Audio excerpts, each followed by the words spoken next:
Avvalambor assalomu alaykum aziz obunachilar. 1,5 soatlar oldin bir videorolik qilgandim.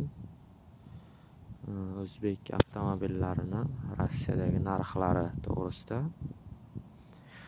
Avito приложениyadan narxlari ko'rib chiqqandik.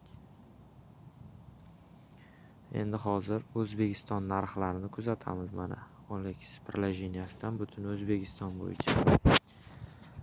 Masalan, hozir bu uydan salonga yoki minilgan mashina narxlari qana ta'sir qildimi yo'qmi? Buni kuzatamiz. Mana Damas avtomashinasi Chevrolet. Mana juda ham katta ta'sir o'tkazgan. Mana 7,5 minglik Damas'larga 9,5 ming sena qo'yilgan. Mana juda ham mana 8 ming dollar. 53 million. 8,878 million 283 ming so'm. 8,780 million. Juda ham narxlar keskin tarzda oshib ketgan.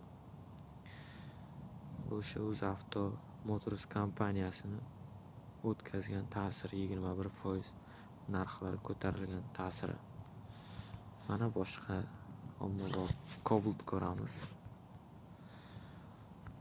Cobalt avtomashinalari. Bular ham keskin tarzda oshgan. Mana 11,500, 10,800 juda ham oshgan.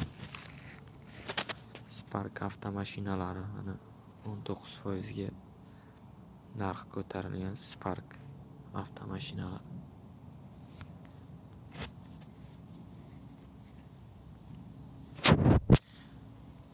Spark avtomashinalari 92 million 821 ming. Salondan uyga juda ham katta ta'sir o'tkazgan. Juda ham bir 94 million so'm.